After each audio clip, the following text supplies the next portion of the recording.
Imagine a house so quiet that the only sound is your own heart breaking.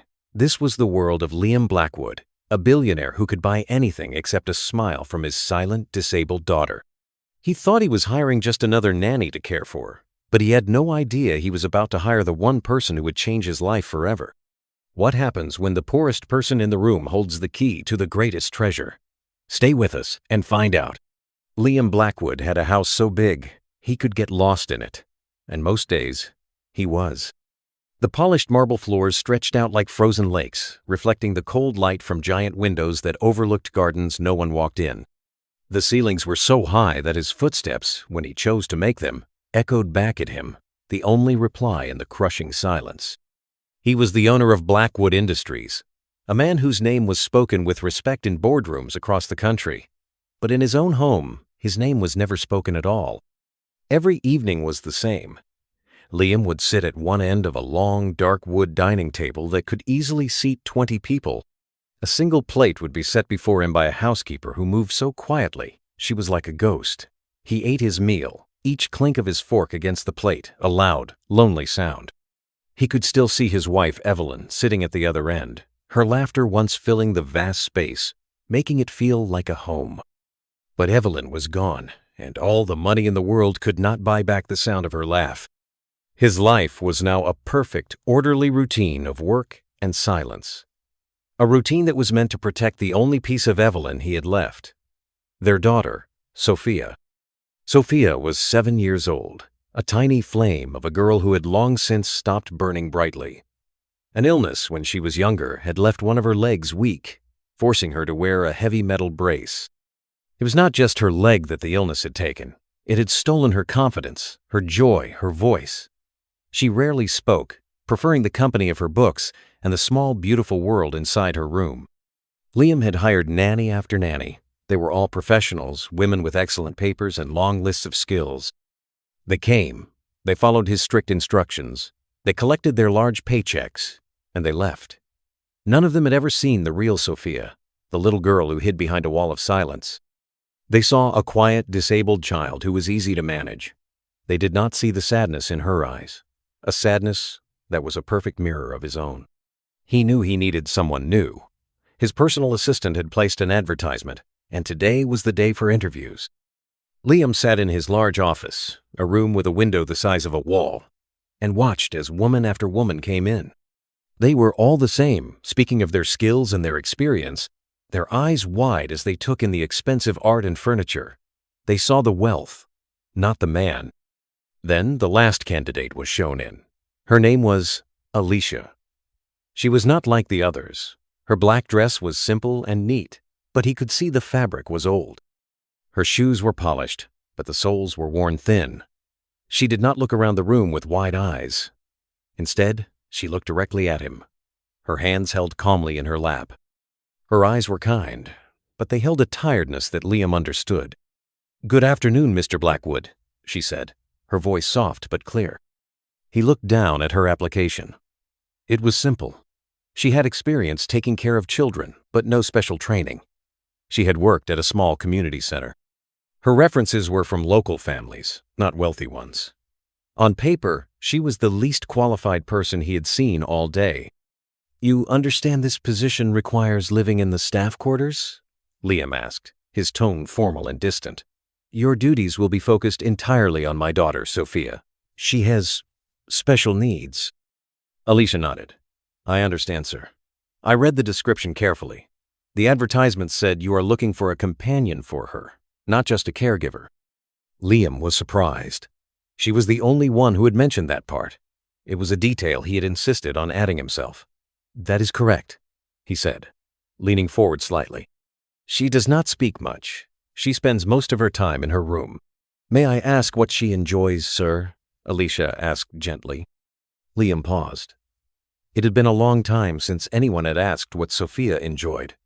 "She likes music," he said, his voice softer than before. "She has a music box. Her mother gave it to her." He stopped, a familiar ache tightening his chest. He cleared his throat and stood up, the professional mask back in place. "The housekeeper, Mrs. Gable, will show you to Sophia's room. You may spend some time with her. I will make my decision by the end of the day." "Thank you, sir," Alicia said, standing up. Liam watched her leave the office. There was something about her, a quiet strength that was different from all the others. He shook his head, telling himself not to be foolish. He needed a professional, not someone whose eyes reminded him of his own hidden sadness. Alicia followed the housekeeper down a long, echoing hallway. The house was like a museum, beautiful but cold. Finally, they reached a white door. The housekeeper knocked softly before opening it. "Miss Sophia, you have a visitor," she said, and then left, closing the door behind her. The room was large and filled with sunlight. Toys were stacked neatly in a corner, untouched. Books were arranged perfectly on a shelf. And sitting by the window in a small armchair was Sophia. She was a beautiful child, with large, dark eyes and hair tied back in a neat ribbon. The metal brace on her leg looked heavy and out of place in the pretty room. Sophia did not turn around. She continued to stare out the window at the perfect, empty garden. Alicia did not say anything at first. She walked quietly into the room and sat on a small stool a few feet away. She did not try to talk or ask questions. She just sat with her, sharing the silence. After a few minutes, Alicia noticed a small wooden music box on a nearby table. It was beautifully carved with tiny dancers on top. "That is a lovely music box," Alicia said softly, not to Sophia, but as if speaking to herself. "I had one like that when I was a little girl. It played the most wonderful song." Sophia's head turned just a little, her eyes glancing at Alicia for a second before looking away. Alicia smiled, a small, gentle smile. She did not move closer. She simply reached out and gently wound the key on the side of the music box. A soft, tinkling melody filled the quiet room. It was a sweet, simple tune, a song of hope and dreams. Sophia did not look at her, but Alicia saw the little girl's shoulders relax. She saw her tiny hand, which had been clenched into a fist, slowly open. The music played, and for the first time in a long time, the silence in the room was not lonely. It was peaceful. From the doorway, which he had left slightly open, Liam watched. He had come to see how the new candidate was doing, expecting to find another woman trying too hard, asking too many questions, or ignoring his daughter completely. Instead, he saw this quiet woman, Alicia, who had found a way to speak to his daughter without using any words at all. He saw her gentle kindness, an act so simple yet so powerful. For a brief moment, the heavy weight in his chest felt a little lighter. When the music ended, Alicia stood up. "It was nice to meet you, Sophia," she said softly. She walked out of the room, closing the door gently behind her. She did not know that Liam had been watching, and she did not know that her simple act of kindness had planted a tiny seed of hope in the heart of a very lonely man. As Alicia left the grand mansion and walked down the long private road, she pulled out her old, cracked phone. There was a message from her younger brother. "The medicine is running out, Alicia. The doctor said we need more by Friday." She sighed, the tiredness returning to her eyes. She needed this job. She needed it more than Mr. Blackwood could ever imagine. She looked back at the giant, silent house. She thought of the sad man with the formal voice and the quiet little girl who seemed to be living in a world of her own. She hoped, for both their sakes, that she would get the call. Alicia got the call the next morning. The voice on the other end was formal and clipped. It was Mr. Blackwood's assistant. "Mr. Blackwood would like to offer you the position," the man said, as if he were announcing a business transaction. "Your employment will begin tomorrow. A car will be sent for you at 8 o'clock in the morning." Alicia's heart leaped. She closed her eyes and whispered a silent "thank you," not to the assistant, but to a higher power. "I accept," she said, her voice steady despite the wave of relief washing over her. "Thank you very much." The line went dead. She stood in her small, cramped room, the one she shared with her younger brother, Josh. The peeling paint on the walls and the single buzzing light bulb suddenly seemed a little less grim. This job was more than a job. It was a lifeline. It was medicine for Josh. It was a chance to breathe. She promised herself she would be the best nanny Mr. Blackwood had ever seen. She would not fail. The next morning, a sleek black car, so shiny it looked like polished stone, arrived at her doorstep. Her neighbors peeked through their curtains, whispering. Alicia stepped in, holding her single, neatly packed bag. The inside of the car was quiet and smelled of clean leather. It was a world away from the noisy, crowded buses she was used to. When she arrived at the mansion, the heavy iron gates swung open without a sound. Mrs. Gable, the housekeeper, was waiting for her at the front door. Her face was stern, and she looked Alicia up and down with a gaze that missed nothing. "Welcome, Miss Alicia," she said, her voice as starched as her uniform. "I will show you to your room. Mr. Blackwood has left instructions. You are to be given 1 week to settle in and observe Sophia's routine. You are not to make any changes without his express permission. Is that understood?" "Yes, Mrs. Gable," Alicia replied politely. "Perfectly." The staff quarters were clean and simple, a small bedroom and a bathroom. It was more than she could have hoped for, but it was just as cold and impersonal as the rest of the house. There were no pictures on the walls, no sign that anyone truly lived there. It was a place for work, not for living. For the first few days, Alicia followed the rules.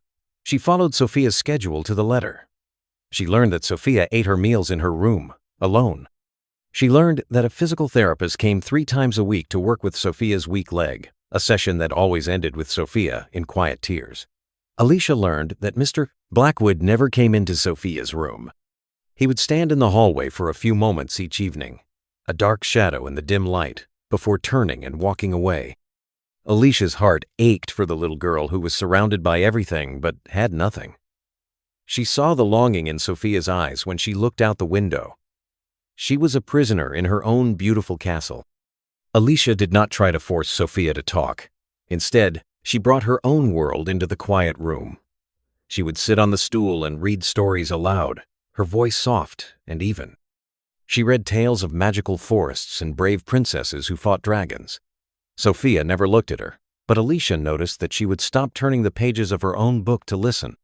One afternoon, Alicia brought the music box to the small table beside Sophia's chair. She wound it up, and the sweet, tinkling melody filled the room again. Alicia began to hum along with the music, a soft, low sound.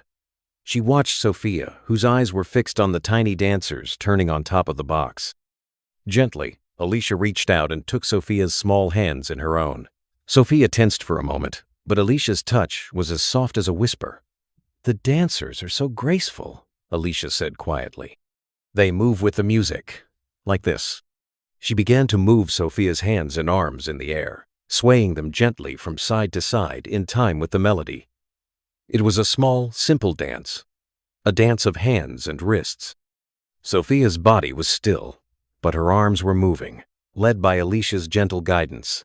A tiny smile, almost invisible, touched Sophia's lips. It was the first smile Alicia had seen on her face. From his office, Liam was watching on a small security monitor he had asked his assistant to install. He saw everything. He saw the way Alicia did not push or demand. He saw the way she respected Sophia's silence. He saw the gentle dance of his daughter's hands, and he saw the flicker of a smile on her face. A feeling he could not name swelled in his chest. It was a mixture of hope and a deep, painful regret. He was her father, yet he had never thought to do such a thing. He knew how to run a company, how to command a boardroom, but he had forgotten how to be a father. He had forgotten how to make his own daughter smile. He watched until the music stopped. He saw Alicia gently place Sophia's hands back in her lap. He saw Sophia's eyes follow Alicia as she moved back to her stool. It was a small change, but in the silent, lonely world of the Blackwood mansion, it felt like an earthquake.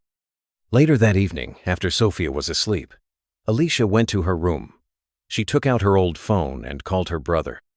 "How are you feeling, Josh?" she asked, her voice filled with a warmth that was never there when she spoke to Mr. Blackwood or Mrs. Gable. "I'm okay, Alicia." His weak voice came through the phone. Did you get the job?" "Yes, I did," she said, trying to keep her voice cheerful. "It's a very big house, and the little girl, she's very sweet." "That's good," he said, but Alicia could hear the worry in his voice. The doctor said I need the new medicine soon. It's very expensive, Alicia." Her heart squeezed. "Don't worry, Josh," she said, her own voice a little shaky now. I will take care of it.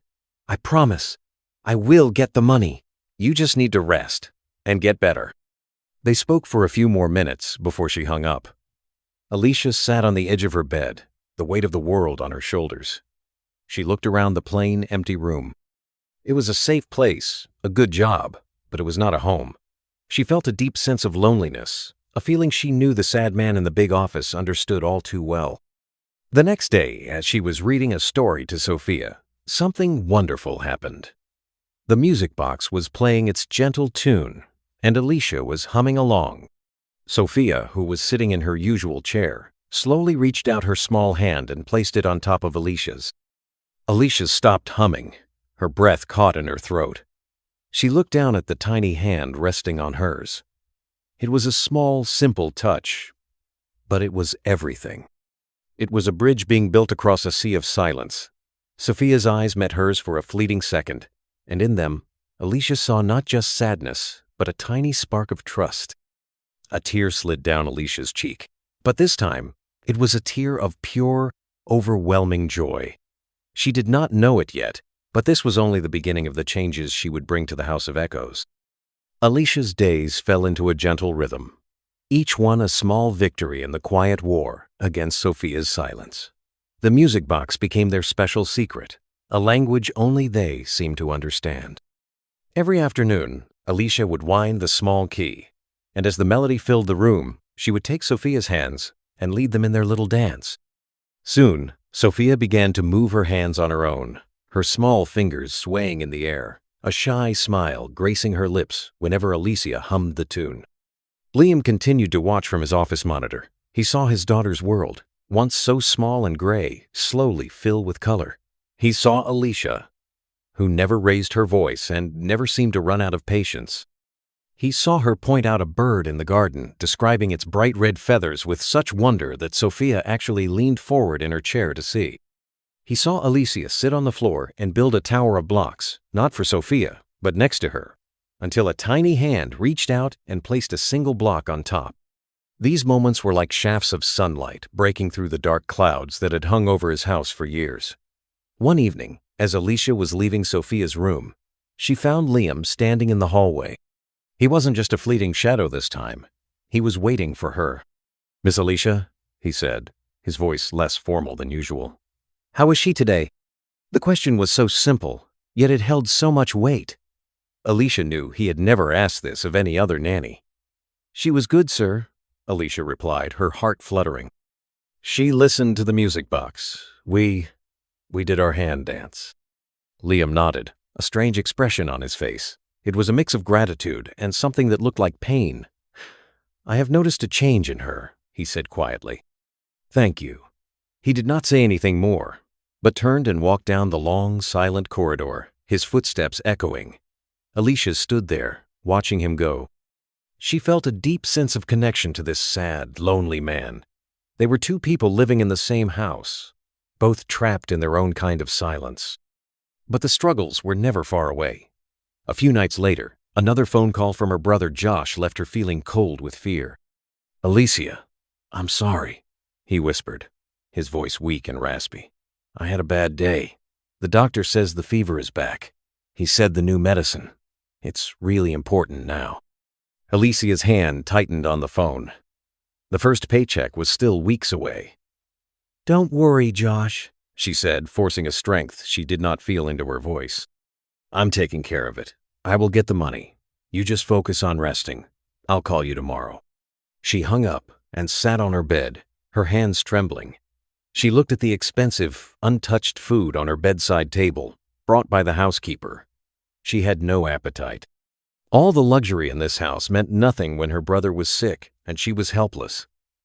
She thought about asking Mr. Blackwood for an advance on her salary, but she was too afraid. He was her employer, a man of rules and schedules.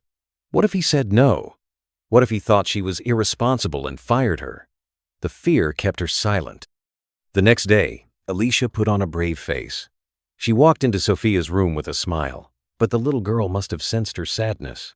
Sophia was quieter than usual, and she did not reach for the music box.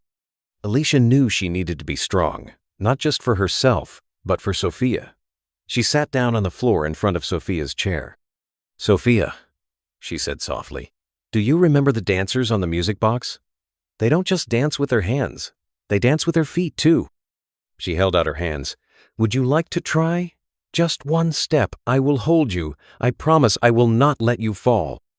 Sophia looked down at her leg, at the heavy, cold metal brace. Fear flickered in her eyes. She shook her head, a small, definite movement. Alicia did not push. "That's okay," she said with a gentle smile. "We don't have to dance today. Maybe we can just stand. We can pretend we are tall trees in the forest, strong and still." She stood up and held her hands out to Sophia again. "Just for a moment. I will be right here with you." Sophia hesitated. She looked from Alicia's outstretched hands to her kind, patient eyes. Slowly, so slowly, she placed her small hands in Alicia's. Alicia's heart pounded. She held Sophia's hands firmly but gently, giving her the support she needed. "Okay," Alicia whispered. "On the count of 3, we will stand up together. 1, 2, 3. Alicia pulled gently, and Sophia pushed with all her might. It was a struggle. The brace was heavy, and her weak leg trembled. For a second, Alicia thought she would fall back into the chair. But then, she was standing. She was wobbly and she was leaning heavily on Alicia, but she was on her own 2 feet. Her eyes were wide with a mix of shock and wonder.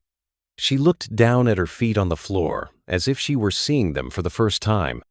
"You did it, Sophia," Alicia whispered, tears welling in her eyes.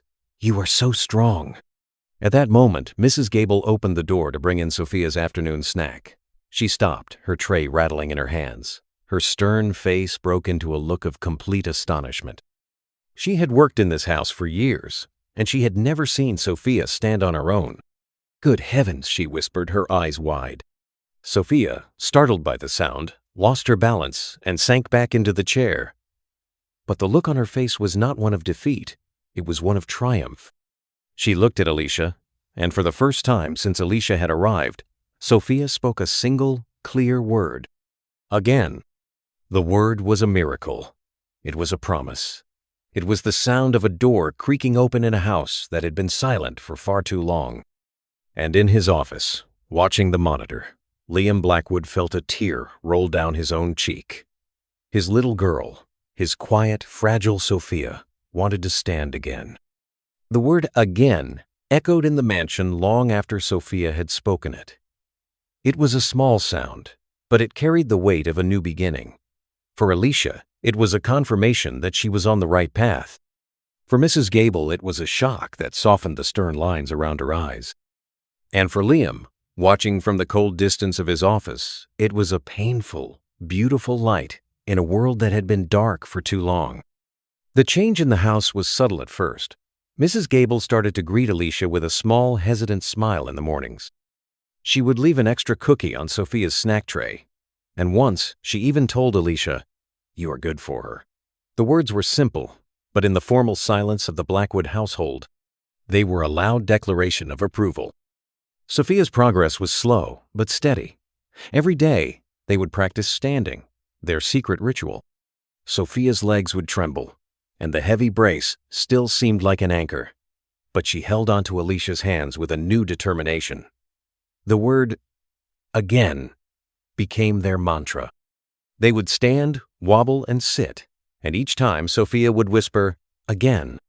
One afternoon, while they were standing, the music box playing its soft melody, Sophia did something extraordinary. She shifted her weight from her good leg to the one with the brace. It was only for a second, a tiny, hesitant movement, but it was a step. She let out a small gasp, a sound of surprise and fear, and immediately sank back into her chair. Alicia knelt before her, her heart pounding with pride. "Sophia, you took a step! You did it all by yourself!" Sophia looked down at her leg, her eyes filled with a mix of disbelief and a dawning sense of accomplishment. She did not say "again" this time. Instead, she looked up at Alicia, and a real, genuine smile spread across her face, reaching her eyes and making them shine. It was a smile that Liam had not seen since she was a very small child, before the illness, before the silence. He was watching on his monitor, as he always did, and he felt his breath catch in his throat.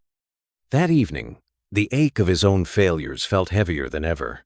He had all the money in the world, yet a poor nanny with worn-out shoes was giving his daughter something he never could: a hope.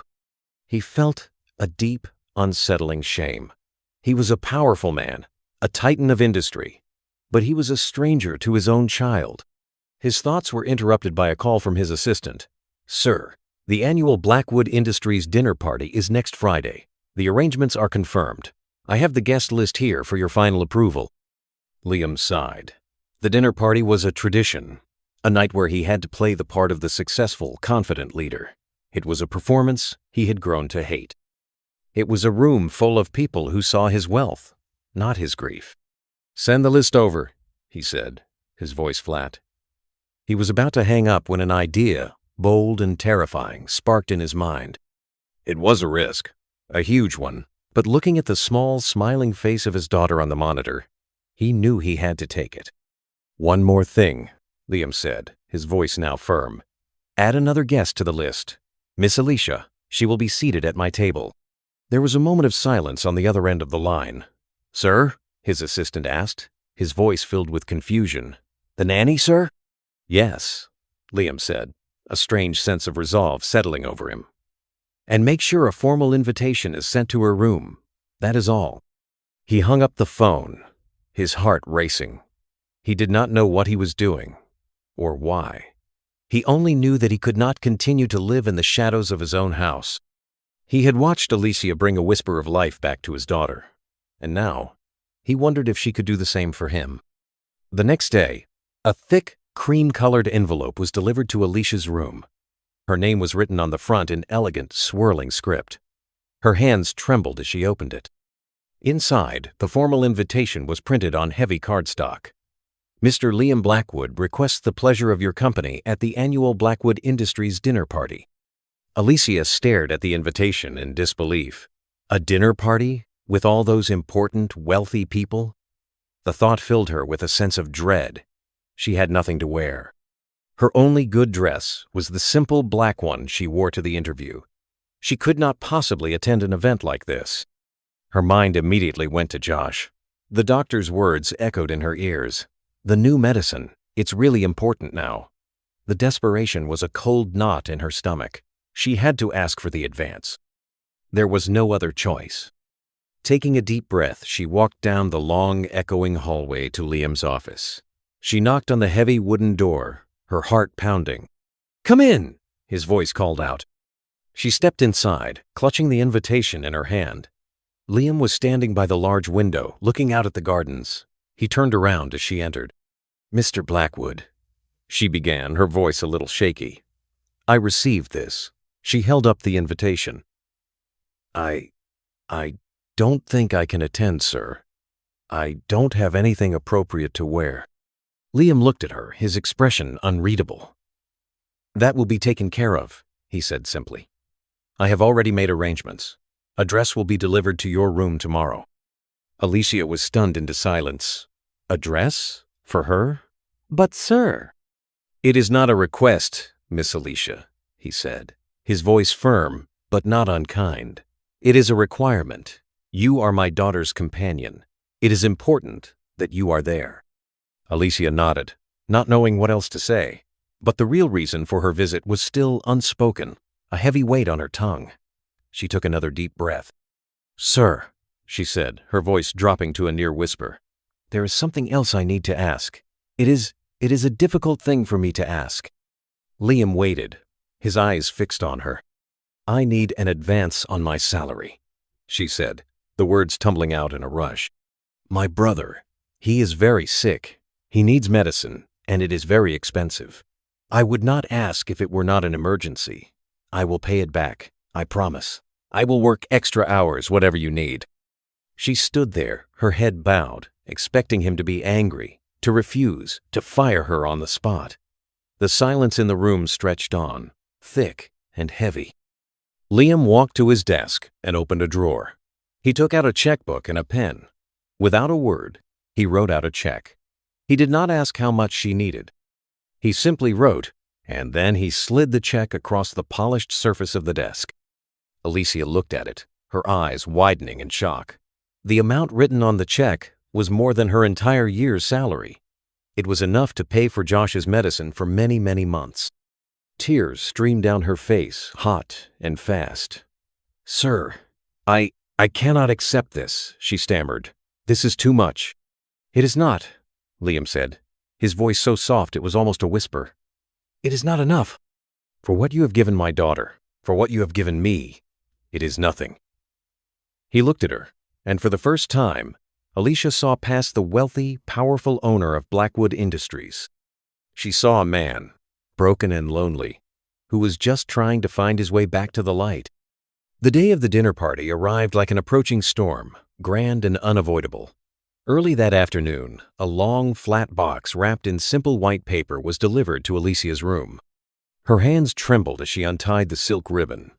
Inside, nestled in soft tissue paper, was a dress the color of a midnight sky. It was made of a simple, flowing fabric that shimmered when it caught the light, elegant and understated. It was the most beautiful thing she had ever seen. Tucked beside it were a pair of low, comfortable heels and a small, simple clutch bag. There was no note, but Alicia knew it was from him. A part of her felt a flutter of warmth, while another part felt a prickle of fear. This was the world of the wealthy, a world of grand gestures she did not understand. She took the dress and showed it to Sophia, who was sitting by her window, watching the gardeners trim the perfect rose bushes below.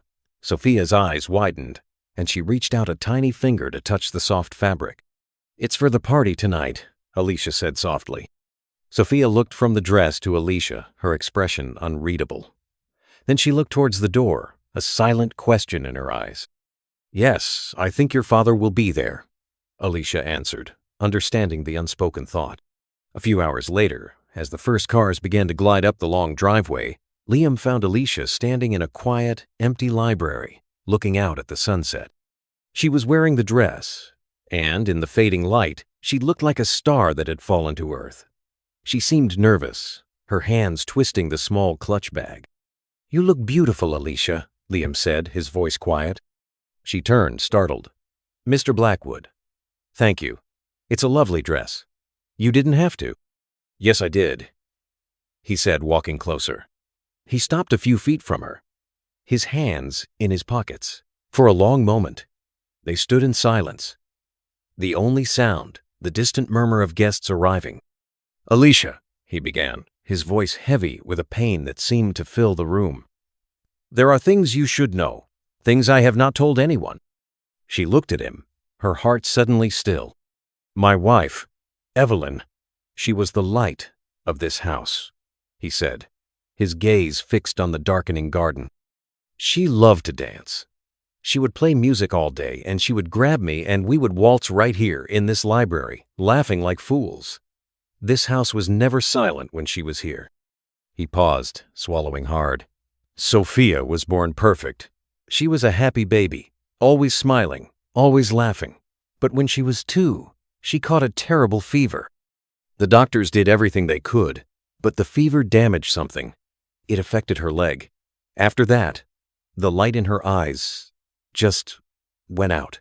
She stopped trying to walk. She stopped trying to talk. It was like she locked herself away in a place I couldn't reach." He finally turned to look at Alicia, and his eyes were filled with a raw, heartbreaking honesty. "And then Evelyn, there was an accident. A car. She was gone. And I broke Alicia. I built walls around myself, around Sophia. I thought if I made everything perfect and orderly, if I kept the world out, I could keep her safe. I thought I was protecting her." His voice cracked, "But I was just building a bigger cage. I see that now. For years, I've been watching my own daughter through a security camera because I didn't know how to reach her. I was jealous, Alicia. I was jealous of you. You, a stranger, came into this cold house, and you taught my daughter's hands to dance. You made her smile. You gave her back a piece of the world I had stolen from her." Tears were streaming down Alicia's face, silent and warm. She had seen the sad man, but she had never understood the depth of his pain. "I am not a good man, Alicia," he whispered. But seeing you with Sophia, it makes me want to be." Before she could reply, the door opened and his assistant peeked in. "Sir, the guests have all arrived.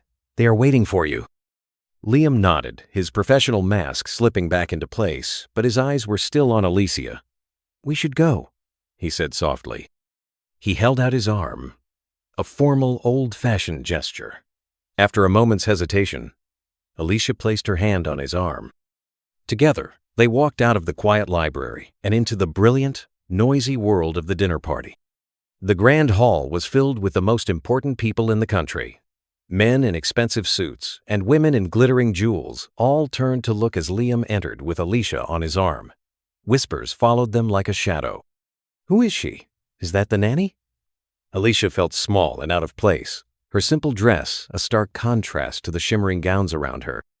Liam seemed to sense her discomfort. He leaned down and whispered, "Do not listen to them. Tonight, you are my guest." They sat at the head table with Sophia in a specially made high chair beside Alicia. The little girl was silent, her wide eyes taking in the sea of faces. Dinner was served, course after course of food Alicia could not even name. She barely ate her stomach, a tight knot of nerves.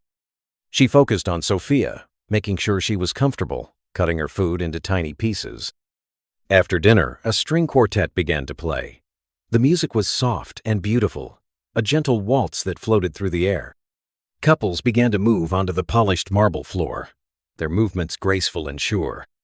Alicia watched them, and then she looked at Sophia. The little girl's eyes were fixed on the dancers, a look of intense longing on her face. Her tiny hands were clenched in her lap. In that moment, Alicia forgot about the whispering guests, the expensive jewels, and the powerful man beside her. All she saw was the little girl who dreamed of dancing. She leaned over and whispered in Sophia's ear, her voice for Sophia alone. "It's a dancing song, Sophia, like the music box." Sophia looked up at her, her eyes pleading. "Would you like to dance?" Alicia asked softly. A few people at the nearby tables noticed and stared. A woman whispered to her husband, "What is that nanny doing?" Liam, who was in a deep conversation with a business partner, turned to see what was happening. He saw Alicia kneeling by Sophia's chair, her face full of love and patience. Sophia hesitated, her eyes darting from Alicia to the dancing couples, then down to the metal brace on her leg. Fear and desire warred on her small face. Alicia smiled, a beacon of reassurance. "We don't have to go on the floor. Our feet can dance right here, by our table. Just one step. I will hold you tight." She took Sophia's hands in hers. The little girl's grip was tight. Slowly, with a strength that came from a place deep inside her, Sophia pushed herself up from her chair. She was wobbly, her whole body trembling as she put her weight on her good leg. The room began to quiet down as more people turned to watch. The music from the quartet seemed to soften, as if holding its breath. Alicia held her hands, her eyes never leaving Sophia's face. "You are so brave," she whispered. And then, the miracle happened. Sophia, with a look of fierce determination, shifted her weight. She lifted her foot with a heavy brace and placed it forward. It was a clumsy, faltering movement, a tiny shuffle on the marble floor. It was not graceful, it was not perfect, but it was a step. Then she took another. She was leading, and Alicia was following. In the middle of the grand, opulent hall, surrounded by the richest and most powerful people in the country, a poor nanny and a little disabled girl were having their own private dance. A collective gasp went through the room. The music stopped completely. The silence was absolute. Every single person in that hall was frozen, their eyes fixed on the small, brave girl taking a step and then another. Liam stood up from his chair, his body numb. He could not breathe. Tears were streaming down his face, hot and unchecked. He saw his daughter, his silent, broken Sophia, not just standing, but dancing. She was leading. He walked across the floor, his own footsteps silent. He did not see the shocked faces of his guests. He only saw his daughter and the woman who had performed a miracle that all his money could not buy. He knelt down beside them, his heart so full it felt like it would burst. He reached out and took Sophia's other hand. His own hand was shaking. "Sophia," he choked out, his voice thick with tears. "My sweet girl." Sophia looked up at him, her eyes shining with a light he thought he would never see again. And then she looked at Alicia, her smile so bright it could have lit up the entire room. Liam turned his tear-filled eyes to Alicia. "Thank you," he whispered, his voice breaking. "Thank you." The party ended early that night. Liam dismissed his guests with a polite but firm nod, his attention focused entirely on his daughter.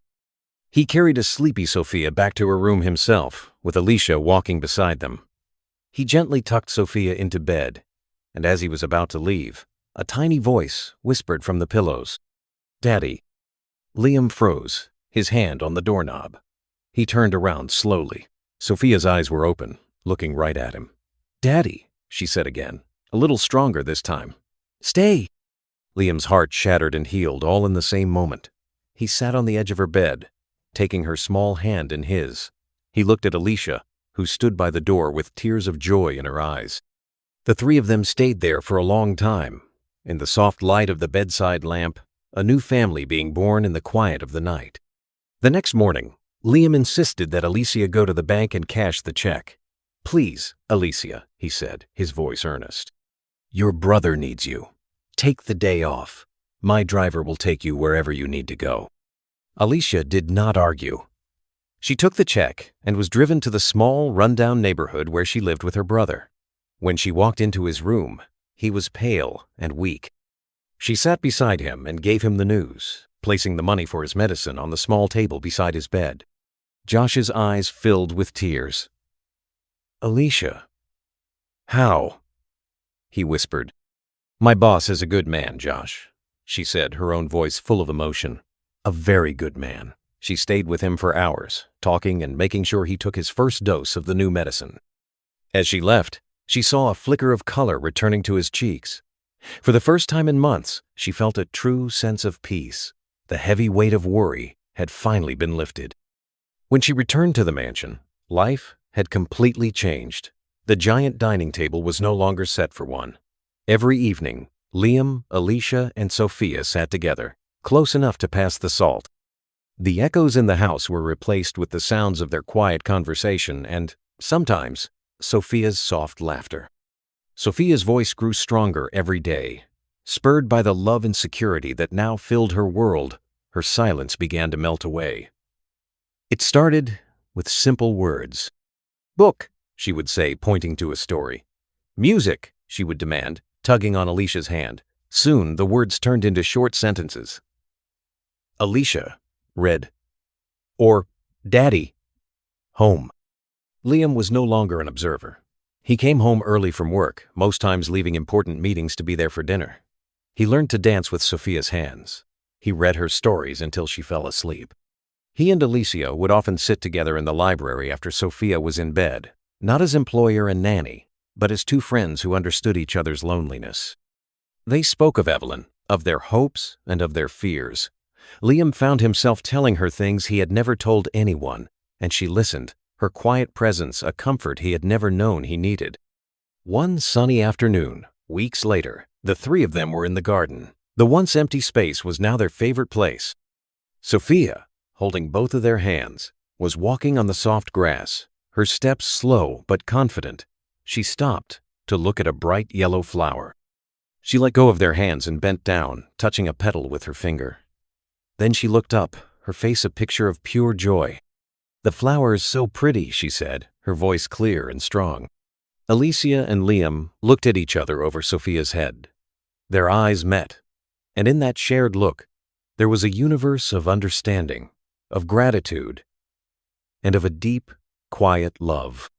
He had gone looking for a nanny, and she had gone looking for a job, but in a silent house filled with echoes of the past, they had found something much more precious. They had found each other, and together they had found a family. Their life had truly changed, not with a grand proposal or a sudden declaration, but with the slow, beautiful healing of three broken hearts. Dear viewers, from the echoing silence of a lonely mansion to the beautiful sound of a little girl's first dance step, this story shows us that the greatest riches are not found in bank accounts, but in the kindness we show to one another. Liam and Alicia's journey reminds us that true value lies in a person's heart, not in what they own. And now we ask you, what is the most valuable thing in your life that money can't buy? Share your thoughts with us in the comments below. We read every single one. Thank you for joining us on this emotional journey. If this story touched your heart, please give this video a thumbs up, share it with someone who needs to hear it, and don't forget to subscribe to Stories by Virtuous for more stories that will make you smile, cry, and believe in the goodness of people. Hit that notification bell so you never miss any new story from our channel.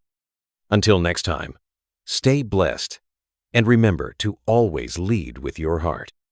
At Virtuous Stories, we love you.